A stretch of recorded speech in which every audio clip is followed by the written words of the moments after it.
తాకట్టులో ఉన్న బంగారాన్ని విడిపించి ఆ రోజు ఆన్లైన్ ధరకే కొంటుంది కొమ్మూరి గోల్డ్. నమస్తే, వెల్కమ్ టు సుమన్ టీవీ. నేను పద్మిని. ప్రస్తుతంతో పాటు ప్రముఖ ఆధ్యాత్మికవేత్త, వాస్తు జ్యోతిష పండితులు కేఎస్ఆర్ గారు మనతో పాటు ఉన్నారు. మాట్లాడదాం. సార్ నమస్తే. సార్ సార్ వైశాఖం ఇంట్రొడక్షన్ వేసుకోండి. సార్ వైశాఖ మాసం మీరు ఎన్నో పర్యాయాలు చెప్పారు, చాలా విశేషవంతమైనటువంటి మాసం. గురువులందరూ కూడా ఎన్నుకున్నారు ఈ మాసాన్ని అని కూడా అంటుంటారు. అలా ఆది గురువులు శంకరాచార్యులు కూడా ఇదే మాసాన్ని ఎన్నుకున్నారు. వైశాఖ శుక్లపక్ష పంచమి రోజు ఆయన జయంతిని జరుపుకోవటం మనందరికీ విదితమే. మరి అద్వైత సిద్ధాంతాన్ని స్థాపించినటువంటి అపర యోధులని చెప్పడంలో ఎటువంటి అతిశక్తి లేదు. మరి ఆది శంకర్ల గురించి ఎన్నిసార్లు విన్నా, ఎంత విన్నా తక్కువేనని అనిపిస్తుంది. మరి శంకర జయంతిని ఎలా జరుపుకోవాలి? 21వ తారీఖు మంగళవారం పంచమి. ఈ తిథిని ఎలా వినియోగించుకోవాలి? శంకరులకి ఎలా కృతజ్ఞతని ఆవిష్కరించాలి? ఒక్కసారి మీ ద్వారా సార్. తప్పకుండా. అంటే శంకరాచార్యులు అనేది మన జీవితంలో ఏదో ఎవరికైతే ఒక ఆధ్యాత్మిక అభినివేశం అనేది ఎవరికైతే ఉంటుందో, ఆసక్తి అనేది అయితే ఎవరికైతే ఉంటుందో, వాళ్ళు కనీసం ఒక్కటైనా ఆయన స్తోత్రం చదవకుండా ఉండలేరేమో. ఉండలేరు. అవును. ఎందుకంటే ఏది చూసినా వాళ్ళకి తెలియకపోవచ్చు, కానీ తీరా చివరిలో శంకర్ల చూస్తే విరచిత. శంకరాచార్య విరచిత అని ఉంటుంది. అంటే మనకి తెలియకుండానే మనం ఆ ఆయన శంకరాచార్యులకి అంకితం అయిపోయి ఉన్నాం.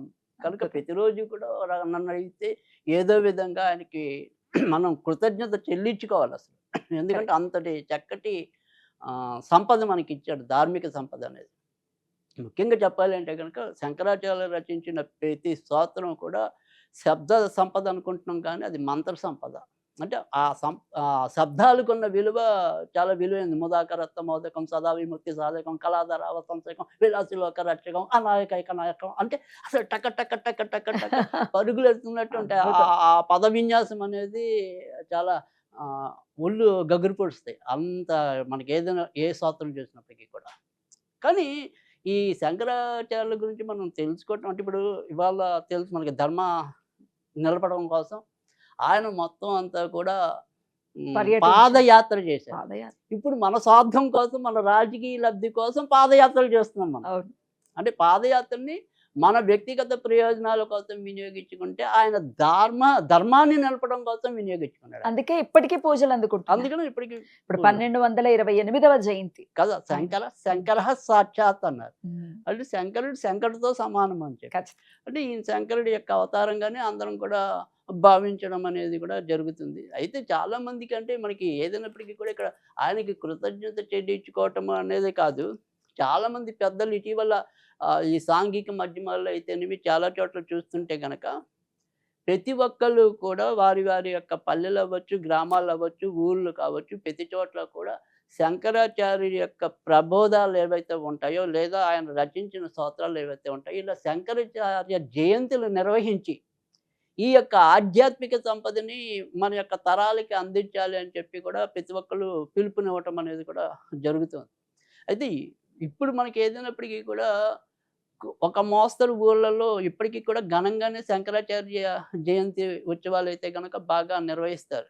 అంటే బాగా మనకేమంటాం, అతి పెద్ద నగరాల్లో నేను చెప్పలేను, కానీ ఒక మోస్తరు ఊళ్ళన్నింటిలో కూడా శంకరాచార్య జయంతి వైశాఖ మాసంలో చాలా చక్కగా నిర్వహించడం అనేది. అంటే గీతా జయంతి ఒకటి, శంకరాచార్య జయంతి ఒకటి చాలా కన్నుల పండుగగా నిర్వహించడం అనేది ఉంటుంది. తర్వాత ఖచ్చితంగా చాలా చోట్ల ఒకప్పుడైతే ఈ గీతా మందిరాలని ఉండేవి. ఆ అవును. గీతా మందిరాల్లో ఖచ్చితంగా శంకరాచార్యుల యొక్క విగ్రహం కూడా కొలువై ఉండటం అనేది కూడా ఉంటుంది. సో శంకరాచార్యుని పూజించడం అంటే కనుక శంకరుని పూజించినట్టే. సౌందర్యలహరి చక్కగా అమ్మవారికి ప్రాణం పోశారు.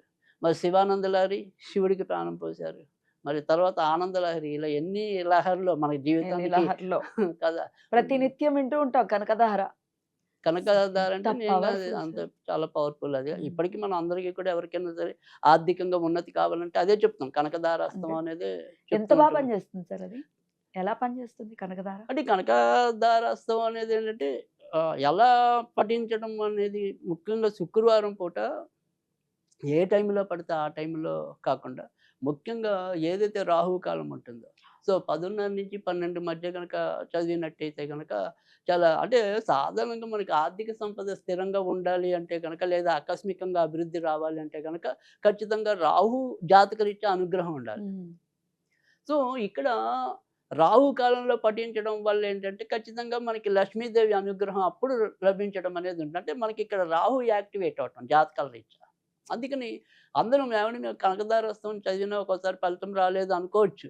కానీ ఖచ్చితంగా ఈ రకంగా ఏదైతే శుక్రవారం పూట రాహుకాలం ఉంటుందో, ఆ రాహుకాలంలో పఠించి చూడండి ఖచ్చితంగా ఫలితం ఉంటుంది. ఫలితం రావటం అనేది ఉంటుంది. రోజు రాహుకాలం ఉంటుంది కదా సార్, ఆ కాలంలో చేసుకోవచ్చా మరి? అంటే ప్రతిరోజు అనేప్పటికి ఏంటంటే ఒకే టైం రాదు. రాహుకాలం అవును. అనేది ఉండదు.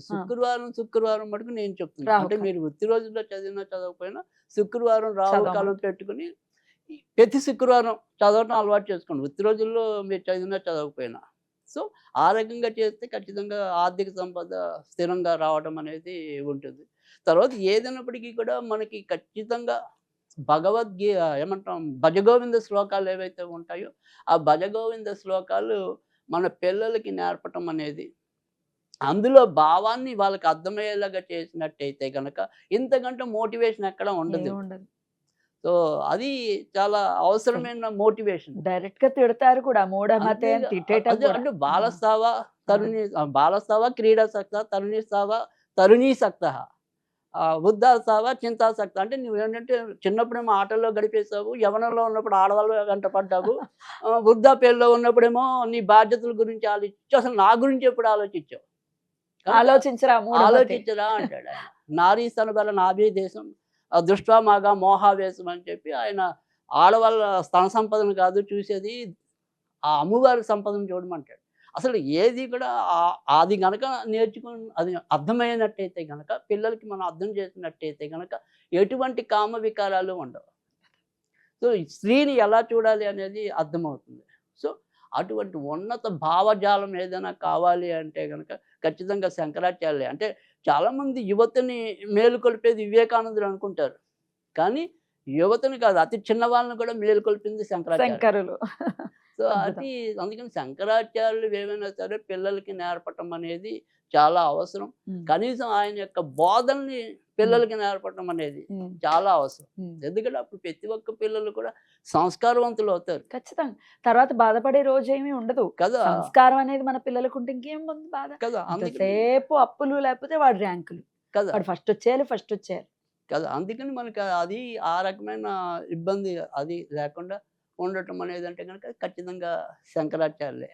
సో, శంకరాచార్యులు ప్రతిదీ కూడా ఆనిముత్యం. అందులో మనం ఆక్షేపించడానికి కూడా లేదు. కనుక ఈరోజు భక్తిగా ఎవరైనా ఇందాక మనం చెప్పుకున్న ఏదైనా సరే భజగోవింద శ్లోకాలు కానీ, కనీసం ఇలా కనకదార అస్తవం కానీ, ఏవైనా సరే ఆయనకి సంబంధించిన స్తోత్రాలన్నీ కూడా చక్కగా ఏదైతే మనం లలిత పారాయణలు కానీ, విష్ణు పారాయణలు కానీ సామూహికంగా ఎలా చేసుకుంటున్నామో అలా చేసుకున్నట్టయితే కనుక చాలా చక్కటి ఆయనకి కృతజ్ఞత నేననేది. ఖచ్చితంగా కృతజ్ఞతను ఆవిష్కరించాలి. కదా కృతజ్ఞులం అవ్వకూడదు. కదా ఇంత అది ఇంత సంపద ఇచ్చారు మనకి.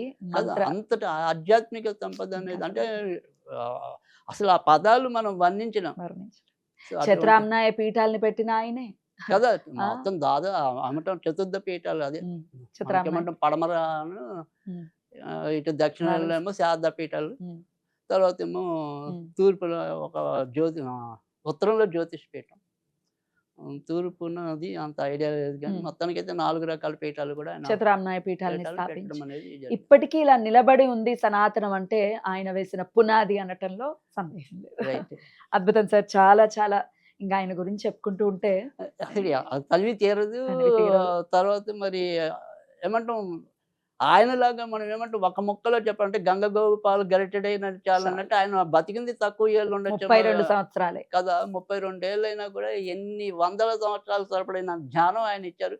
అలాగే మనం కూడా నేర్చుకోవాల్సిందని కూడా ఎన్నాళ్ళు ఉన్నాము కాదు, ఎంత మంచి చేసాం అనేది గుర్తుంచుకుంటే చాలా. ఆయనకి అదే అసలైన అక్షర నిరతి అనుకోండి, ఇంకో నిరతి అనుకోండి. ఖచ్చితంగా. చాలా అద్భుతంగా వివరించారు సార్. కృతజ్ఞతలు. నమస్కారం సార్.